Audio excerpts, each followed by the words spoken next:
Accessing potable water remains a major challenge to some public health facilities across the country. At some hospitals, patients would have to part with some money before having access to washrooms due to scarcity of water. The police hospital, however, is among the lucky few that can boast of a regular flow of clean water. This, however, demands fending off outsiders from depriving it of the essential commodity, else that may affect its operations. As the world marks Water Day today, JoyNews' MFA Atiamo Eli has been speaking to hospital authorities and some patients on access to potable water at the health facility. Without water, then we have to shut down. We have to shut down because infections can easily be transferred. How do we clean our equipment? How will our doctors, their paramedical staff wash their hands? How will patients bath? How will their food be cooked? There will be many challenges.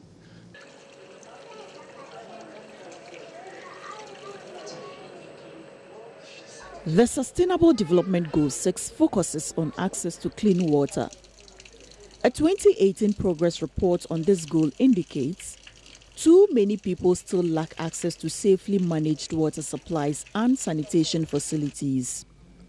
The police hospital, for instance, sometimes directly feels the pressure brought on by this lack as a result of its location. The public relations officer tells JoyNews they've had to fend off outsiders to effectively manage the hospital's water supply. Communities around us have had stressful experiences. And when it comes like that, we have to be very rigid, preventing people from entering to try and fetch water or anything like that. A visit to two key units of the hospital, which rely heavily on water, reveal the hospital is taking steps to ensure that none of the patients who visit the facility is left behind in accessing potable water. Serena and Cynthia are both mothers. Their children are on admission at the children's ward. Both parents have different experiences to share in accessing water at the hospital. Serena, for instance, believes the situation outside the wards should be improved. I think generally the water system around the compound is not the best, but within the children's ward, I think it's okay, because since I came, the washrooms are running, and even in here, the water is running. But I think it's not just about the water. It should come with some facilities like soaps, towels, so that when you wash your hand, you're able to, with water, you're able to wash it with soap, and then use a clean towel to come and clean your hand. If I told you I've had problem accessing water since I came to this hospital, I'll be telling lies. Two sinks have been fitted at this ward to ensure easy access. Apart from the clarity, caretakers of patients on this ward say the flow of water is regular. The situation is not different at the maternity ward. New mothers describe provision of water at the ward as the least of their worries. Oh, the water is normal because Monday it was hard for me, so I bathed 4 times, but it was flowing, so the water is cool, it's normal. Okay, if you go to washroom, if you need something to flush or to bath, everything is okay. They are flowing normal. The quality of water that flows, is it the kind you're okay with? Yes, it's easy ladder with soap, so I'm okay with it. The supply, usage and management of safe water at the Ghana Police Hospital can be described as the ideal situation which should exist in every other public health facility across the country to ensure access for all. For JoyNews, MFA Atiamo Eli reporting.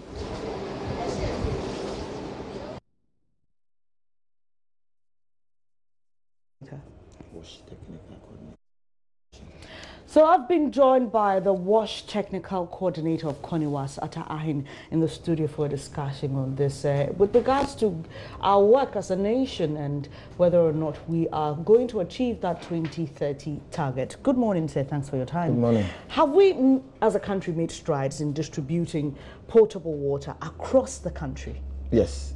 First of all, good morning to your cherished viewers. Yes, I would say Ghana has done quite well when it comes to improving access to safe water. From 2000 to 2015, Ghana made a substantial jump. And so by the end of the Millennium Development Goals, Ghana had overachieved its targets. We were supposed to have 78% of the MDG target, but we ended up having 89%. But the 89%, when you disaggregate, that is where the issue is. What exactly are the issues? When you disaggregate the data, you find that many more rich people are having access than the poor. Many urban dwellers are having access than those in rural areas. People who are less educated are less likely to have access to safe water than those who are educated. And apart from that, we have regional disparities, which is also quite worrying. So I can give you, some statistics. So the rich person in Ghana today is 46% more likely to have access than the poor person. 46% more likely. Somebody living in Greater Accra region, has a 98% chance of having access to safe water, whereas somebody living in the northern region has just a 50% chance of having access to safe water. Apart from that, the educated households have more than 26% chance of having access to safe water than a household where the people are uneducated. And then finally, if you look at the rural-urban disparity, you find that the person living in the rural area is 25% less likely to have access to safe water than somebody living in an urban area. These are worrying, and we think that government should address it. And these have all been created by? These have all been created by some peculiar circumstances. For example, we tend to invest more in urban areas than in rural areas. Apart from that, the rich, can always have access to water. It doesn't matter how much the cost is. They will be able to afford. So you find people, when there is no water flowing, who are able to hire tanker services. But the rural area, people are not able to have such luxuries. So these are some of the challenges that we are drawing government's attention to. So what do we do now? Because if water in a certain environment is a scarce commodity, yes, then those who have the money would have the access for it. The other angle is the amount of money we spend in purifying our water. So it makes it more expensive. So how do we get around all these dynamics to provide water for those who cannot pay for the expensive treatment of the water? Very good point you have made. So what we are proposing is that, first of all, government should increase its financial allocation to the sector. The financial allocation to the sector has been woefully inadequate, and if we have time, we'll go into it. But Mr. Ahin, sorry, let's stay with the financial issue. Yes. When you say they should increase allocation, what exactly do you mean? Are you talking of subsidizing the water like they do for other commodities? No. What exactly? No, so what we are saying is that the level of financing for increasing access to water, sanitation and hygiene is low compared to the budget allocation to other ministries. So for example, if you take 2016, government allocated 305 million Ghana cedis to the WASH sector, water, sanitation, hygiene. All the ministries, departments and agencies, emoluments, goods and services, capital expenditure, 305 million Ghana cedis for a whole year. And then in 2017, it came down to 255 million Ghana cedis. In 2018, 183 million Ghana cedis. And then 2019, we have 246 million Ghana cedis. Woefully inadequate to be able to increase access to safe water, for the very poor. So we are asking government, first of all, after increasing the financing, let's target let's have a mechanism such that we prioritize the needs of the poor and the vulnerable. And we don't make it open such that the rich will continue to enjoy. And then secondly, we want government and everybody to know that access to safe water is a fundamental human right, which is guaranteed by law. And therefore, everything that we can do to ensure that citizens have access, we should be able to do.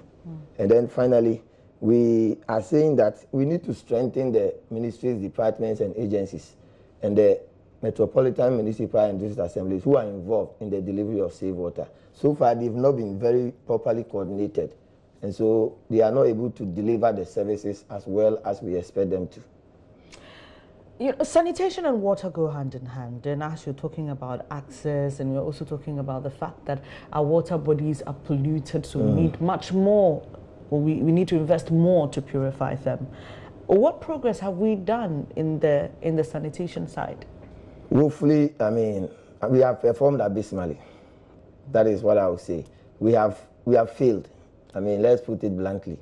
If you consider the fact that by 2015 we're expected to have a target of 54% access to improved sanitation. And even when we say improved sanitation, we are only limiting ourselves to improved toilet facilities. At the end of 2015, only 15% of Ghana's population has access to improved sanitation. 15, which is poor. And so the consequences are dire. You see that 3,600 children die every year as a result of diarrhea and sanitation-related diseases. Meanwhile, it takes very little to address these challenges. So when it comes to sanitation, we need to do everything we can. It's a public good so that we can address the poor sanitation situation that we find ourselves in this country. I know that a lot of people expect so much from government, but you've been working in this space for some time. Do you think that as a people we get it, we understand, we really understand, so that when it even comes to the point where we need to demand from our leaders what is our right, we know what we deserve? Do Ghanaians understand this WASH concept? Are we interested at all? If you ask me, I will say we are not very interested and we don't understand. Because you see, we should understand our rights and entitlements, our roles and responsibilities. I work with World Vision International in Ghana, and we are doing quite a lot in the rural communities where we prioritize our interventions. And it will surprise you to know that many people do not even want to know, don't care. I mean, how we should treat our water bodies, how we should protect the water resources that we have, and how we should ensure that our surroundings are clean. It is unacceptable. You see, there is this report by the Multiple Indicator Cluster Survey, MIX, 2017-2018, just released. And the findings are startling, that 5 out of 10 point sources, and I mean boreholes, water facilities in the rural areas where people go and fetch, 5 out of 10. So half E. coli, contaminated with E. coli. And E. coli is basically about fecal contamination. So it means that you have fecal matter in the water they fetch. Apart from that, 8 out of 10, the water the households drink, 8 out of 10 households have E. coli in their water. So if I brush my teeth with the water running through my taps, I'm not safe. I mean, let's bring it to that basic level. I wake up in the morning and I brush my teeth with my water. You are safe. You are safe. It's got E. coli and I'm safe. If it's about brushing, you are safe. But you see, if you are consuming, that is where the danger is. And E. coli may not be as deadly as some other contaminations, but it is also very dangerous. In some of these rural communities you go to, have you ever experienced drilling a borehole or putting some facility there, and then you go back the next year and it's... A lot. It happens a lot. And it boils down to a number of factors. You see, first of all, the hydrogeological situation of some of the communities are very difficult. And therefore, there are places you will drill, you cannot hit water. There are places you drill, you hit water, the water is contaminated, either with iron or fluoride or any other contamination. But community attitude itself is poor. The maintenance culture. Facilities break down, and communities are unable to repair them. They don't go through the appropriate mechanism. I mean, so I like this move that the Community Water and Sanitation Agency is taking to ensure that there is a lot more professionalism in the management of water facilities so that they will last long for the communities for generations to come. So I think it's a good step that they are taking. Attitude is poor. Problem. So there are communities who, even after fetching the water, transporting them to the household, will put leaves in the water, so that it doesn't spill. But that leaf will contaminate the water. And when you see some containers that they store the water in, these are the things we have been, hammering on. Let's stay a while on the boreholes, because now you're moving into the urban areas and you see people building and saying, I don't want to rely on Ghana Water Company Limited, so I'm going to drill my own borehole and supply my household with that. How safe are we, just hitting water in some places, consuming it direct? It's a very good observation you've made again. And we have also made that same observation, that everybody wants to have a borehole in their own house. Yes, it is not a bad idea. But first of all, we need to look at the structure of even the soil structure. Because by drilling and drilling and drilling, you distort the structure of the soil and it can be disastrous. Apart from that, the water that comes out, most of them don't even take them to the laboratories to test, to ensure that they meet the WHO standard or the Ghana Standards Authority guidelines. They drill, water comes out, and they are drinking. Whether it has excess levels of iron or fluoride or any other contaminants, they don't care. But some of these contaminants can be very dangerous to health, injurious to health, and can kill children. And that is what we are drawing attention to. Yes, you can do it, but do it according to regulation. Don't just do it because you want to have water in. And sometimes it's sad because nobody is regulating. I was just going to come to that. I was just going to come to that because if people are building their homes in other countries, even to cut a tree, you need permission. You can't just cut a tree. So what is happening with our structure? It appears as we go by the day, everything becomes disorganized. I think the authorities need to rise up to their responsibility and ensure. Because first of all, it's not just about just regulating. You are also protecting, human life.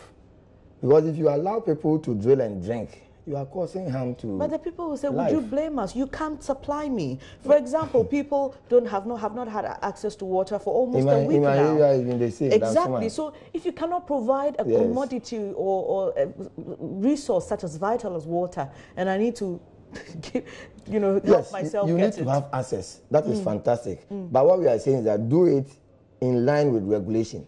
Don't just take the law into your own hands and drill and start drinking. So where do I go? Who do I go to? There are institutions in Ghana, who are mandated to check this. Even the District Assembly, the Metropolitan Assembly, Municipal Assembly, has a responsibility in this one.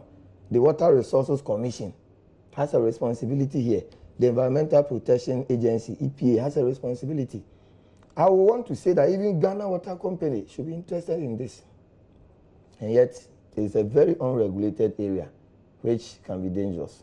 So what do we do now moving forward? We've got a Minister for Sanitation, we've got like the Water Resources Commission, we've got departments, we've got people who are paid to do their jobs. And government has promised us that Accra will be the cleanest city, which includes water, sanitation and all that.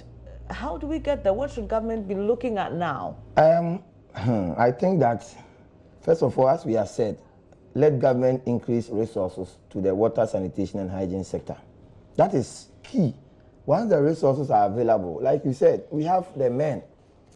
You go to ministries, departments, agencies, and all these institutions, we have the technical people who have the capacity to support the effort at increasing access to safe water, improve sanitation and hygiene.